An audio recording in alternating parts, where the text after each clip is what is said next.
Welcome to the Rockets Jazz series preview. Make sure you check out the full article on lineups. I'll make sure it's pinned on the comments of this YouTube. And make sure you're following at ScoutWithBryan on Twitter. I'm going to take you through some of the biggest keys that I see playing a huge part of this series, starting with, of course, James Harden. We all know what he does offensively, how good he is, all that good stuff. You can make sure you check out my film study I did on him if you haven't already.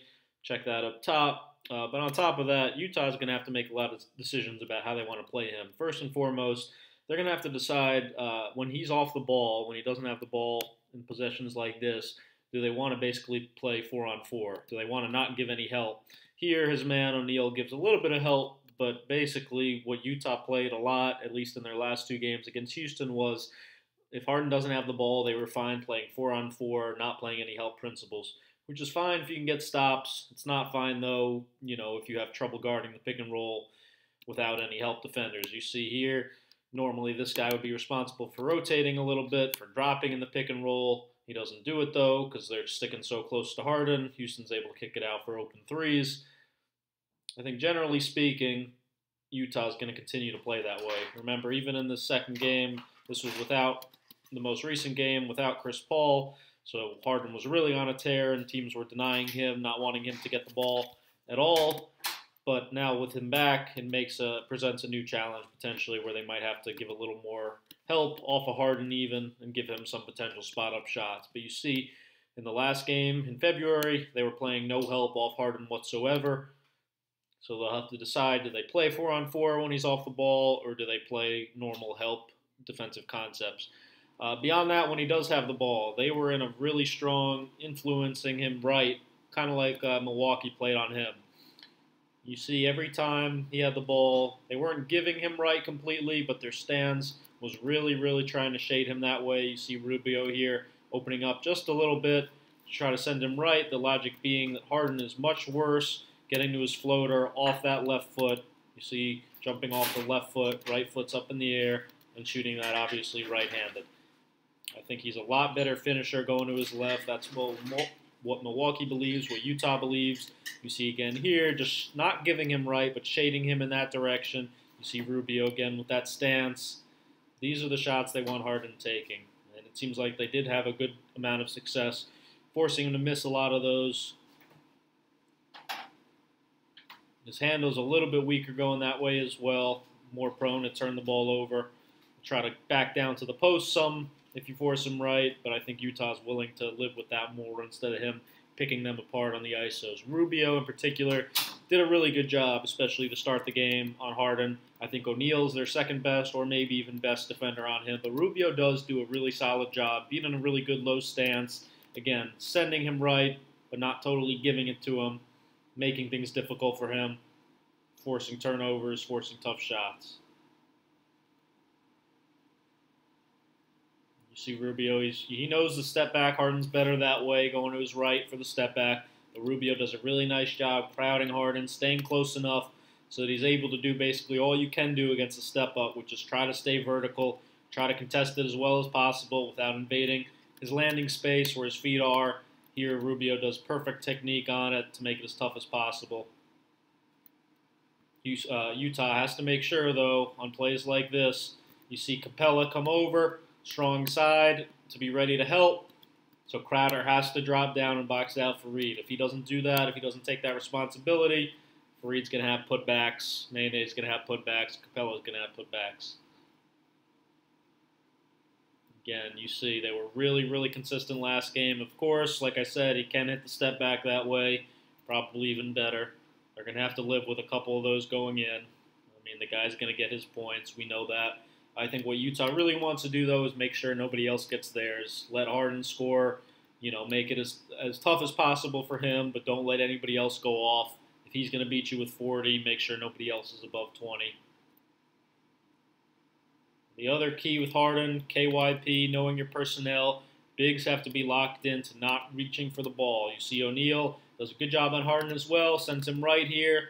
Favors, though, Harden loves to just, we call it keeping your hands out of the cookie jar. Harden will show you the ball, try to rip it through, and if your hands are out, like Favors are right here, Harden immediately gets that foul every single time. So you have to make sure especially when he's driving right at you. You keep backing up, keep your hands straight up and down, vertical. Don't reach like that, or he's getting to the line every single time. O'Neal, like I said, might ultimately be their best defender against him. Harden, he's still going to find a way to get back to his left alive. Like I said, even if you force him right, he's still going to get by you. But you see, he clearly does not prefer going up with the right hand. He really wants to push the ball out in front, get ahead of you, and then end up bringing it back to his left.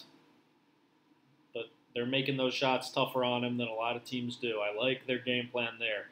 High pick and roll, what do they do against Harden? Of course, other key thing, they tried to send him right a little bit on the high pick and roll too, but they had some difficulty. What Harden really likes to do is come off these screens super high up, get ahead of steam, and that's when Gobert, even as good a defender as he is, had some trouble with the foot speed keeping up with Harden once he was able to really have a head of steam to get back to his left hand. You see Nene again picking off really high. That's the floater that you want to take away from Harden. When he's got off the right foot, left foot's up in the air, shooting it left-handed, obviously. That's where he's a lot better, in my opinion, at that little 5-foot shot. O'Neal, like I said, does a great job, has done a really good job, a really solid defender on him. Utah's playing in a 2-for-2 pick-and-roll concept with Harden. So what that means, again, is if you've been following me for a while, you know this concept by now, but they don't want anybody else to have to help in this pick-and-roll. They don't want the help side defense to have to really come in. They want it to just be the two guys that are guarding the two guys in the pick and roll. These are the only four guys involved in the play. So what that means is the big man's really far back. He's not going to be up and aggressive at the screen. He's not in the show, anything like that. He's just way back there basically protecting the rim, staying in between his man and the basket. So the responsibility of contesting the shot on the pick and roll still belongs to the guy guarding Harden. So they're going to give O'Neal the choice. Go over or under. Here he navigates under at the last second, ends up getting a really good contest in. That's the kind of defender he is, and this is kind of what they want it to look like against Harden. Big still back, protecting, great contest, able to rebound it easily. That's what Utah wants to see. Where Houston makes it a little trickier, another wrinkle that they have to mix up Utah's defense a little bit is when they turn it into 52, is their play call for this, a stacked pick and roll. Spain action, as a lot of people call it. What they end up doing, though, a lot of the time, since the big is so far back playing this 2-for-2, Gordon is not even trying to screen the big man. He's just going to basically slip out of it, maybe even try to get a piece of Harden's man if he can. But you see with the stack alignment, what ends up happening is Utah's still trying to play it 2-for-2. They want Rubio to chase on the screen and find a way to get back to Harden as the big keeps backing up. What Harden loves doing on this stack, though, is trying to engage the big. So you see him go right at Favors, try to get Favors' attention, and then once he has that, he's going to try to dump it off to the big rolling behind. So the shooter's spaced out. Utah's not trying to give help. They're trying to play 2-for-2 again, like I said. Nobody else involved in it. Here, though, Favors does a great job getting the hand on the pocket pass. Let's watch it one more time all the way through. You see Favors keep backing up, even when Harden loves to go low with that pocket pass. Favors gets a hand in there and is able to get a turnover. You see again, even on the stack, trying to influence right. They wanted Mitchell basically to stay home on the shooter, no help off of Gordon. And then here, Gobert does a really good job, again, of backing up, playing 2-for-2. He's going to fake it Harden a little bit, but instead he's going to keep backing up to his man, end up contesting him at the rim with verticality. Gets a bad bounce, though, when it goes right back to him. This is something Utah's definitely going to have to talk about in their coverage, because the stack action is something they ended up ultimately having trouble with. You saw their game plan, though, was pretty consistent on it. Here, Gobert makes the mistake of stepping up just a little bit too much, which opens up Harden automatic, unselfish, hits Fareed in the pocket, gets ahead of steam, gets fouled trying to finish. Another really interesting thing that Utah does that I don't see a ton of teams do is they end up sending a trap guy when a big gets switched onto Harden. So like here, they're trying not to switch the big onto Harden as much as possible, but sometimes it's just going to happen on these quick actions like this. And when that happens, I love what they do. They end up usually sending the closest guy, here Mitchell, to trap, get the ball out of Harden's hands. What ends up happening usually is Houston ended up forcing a lot of really quick shots up out of it. I like it a lot because, it forces Harden, like I said, get rid of the ball. And then once he gets rid of it, if you want, you can deny him. You can play 4-on-4 again and try to not let him get the ball back. Like right here, you see Crowder up and aggressive. You can try to really deny Harden. At this point, if they want to go back to him with 6 seconds on the shot clock, it's going to be hard for him to get the ball back and make a play. I think you're better off trying to play 4-on-4, make other guys beat you. This is something I think Utah will definitely consider. I don't think they're going to start this way, but I think they might even switch some more of the pick and rolls just so they can have Gobert or have a big man matched on Harden, send this trap at him, make him get rid of the ball. You see Houston then will have a 4-on-3 advantage for a second, but this is not what they play out of a ton. Houston will have to obviously adjust for this. They'll have to talk about where they want everybody to be on this action, on this 4-on-3 action, and they'll have to talk about executing, making good passes out of it. Here, Harden happens to get a lucky bounce and luck into kind of a tough shot at the end of the shot clock, but Utah's willing to live with that. Finally, as always, basketball is a game of matchups. All right, no offense. Ingles does a pretty good job defensively normally, but he's not quick enough to stay in front of Harden. This is a matchup they definitely want to avoid. You see Ingles even sending him right here, but really just opens up the floodgates. Favors isn't down there quick enough to give any help.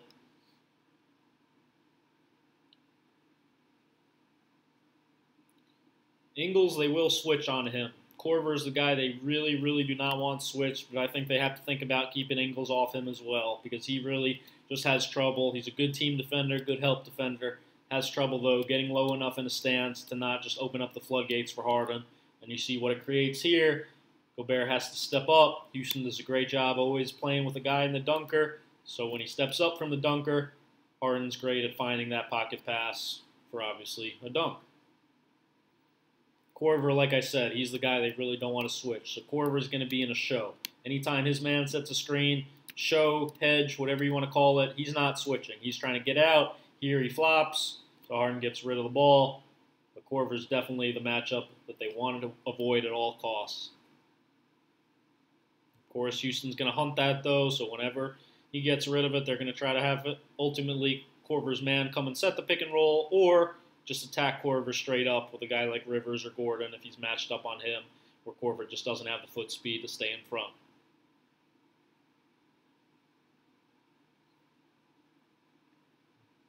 You see it here. Korver gets out in the show. This time they do a good job. O'Neal does a great job rotating. Gordon ends up dragging his pivot foot before getting rid of it.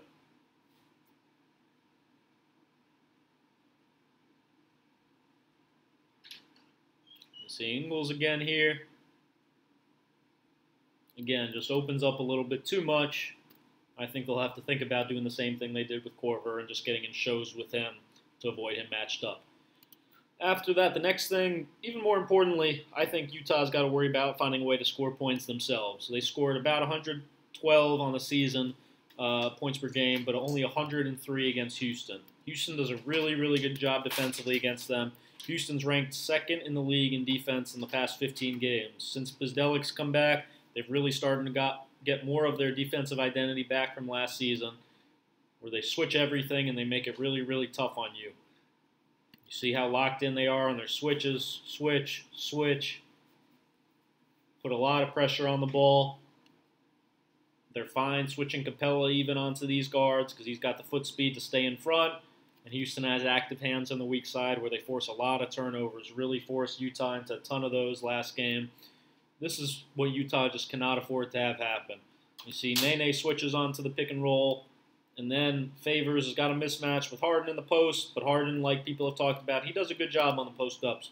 Favors has to do a better job holding off his man here, especially if Rubio's going to try to find him and make this pass. Favors has to really deep seal him, bury him, not allow Harden to get back in front.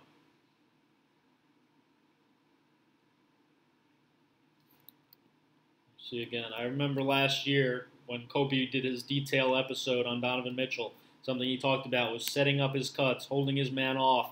Favors here doesn't do a good job of that at all against Nene. You see Nene's pretty much able to dictate exactly where he wants Favors to go. Favors isn't holding him off at all, So as soon as Ingles makes this pass, Nene has it stolen already. Utah turned the ball over way too often in their matchups. You see here, this is what's open against Houston a lot. When they switch, they still go over the pick and roll. So right away, what's open is Gobert rolling, slipping, whatever you want to call it. Throw that lob up right now. Get him the ball. But if you don't hold it. If you hold the ball, if you end up just ISOing, Houston's really able to load up to you, make you take a lot of tough shots. Big thing is make quick decisions. Like Greg Popovich, 0.3 seconds, 0.5 seconds, whatever it is, get rid of the ball. Here, you see again, Rubio's looking at this roll better, maybe has it for a second to Gobert, doesn't make the pass, but that's all right. Once Crowder gets it, he's got Harden on him, who's a little flat-footed for a second, put the ball down right away. Crowder, you see, does a great job. Catch and go here, attacking. Man steps up, Gobert in the dunker, perfect. That's what they need, quick decisions.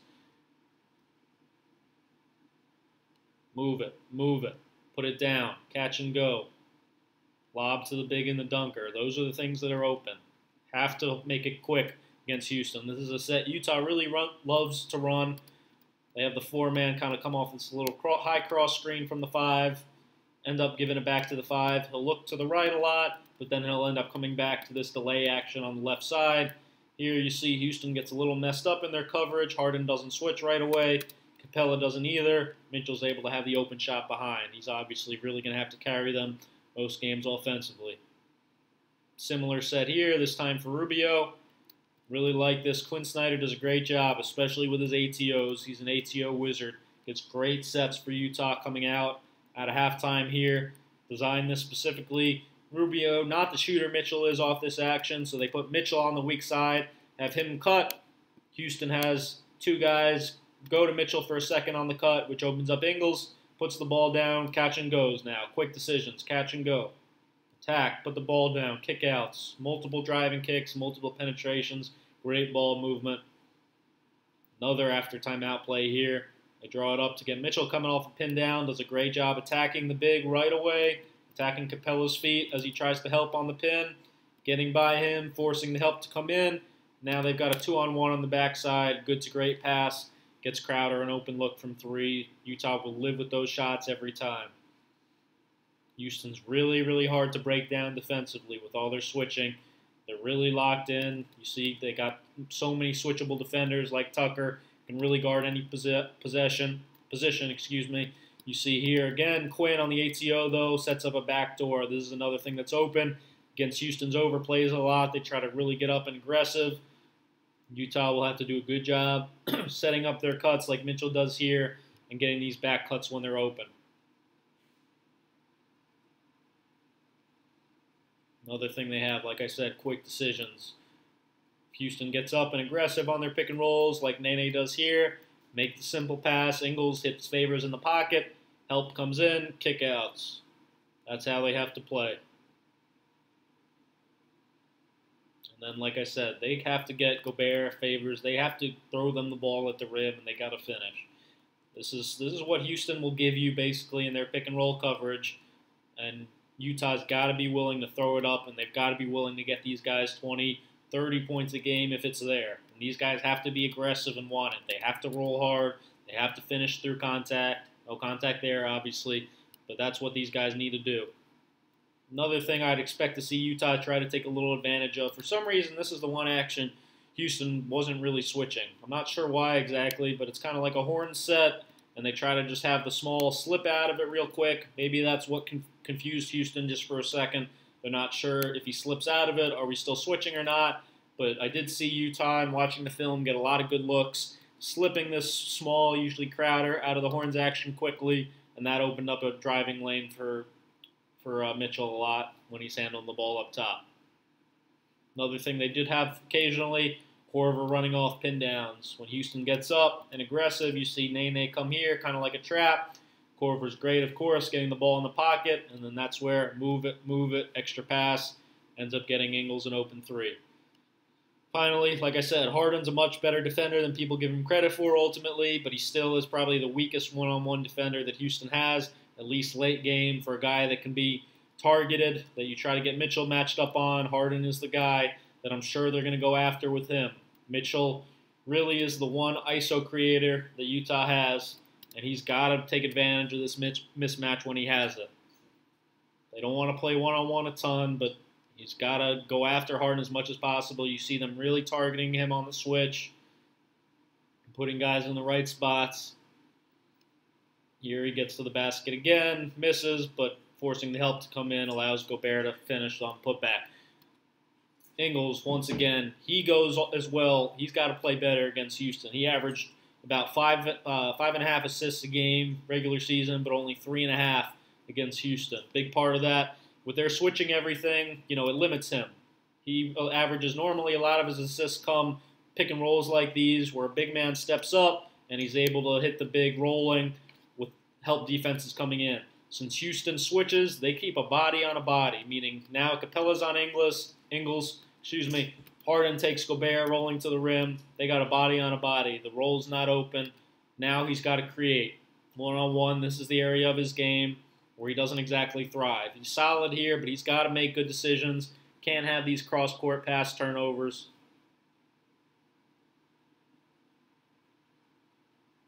They have to put him in quick decisions like this, where he can make that same pass, for example, that we saw Rubio make the lob. Ingles doesn't see that quite as well, but here he sees the wraparound pass. That's what he's really good at. Got to make those quick reads.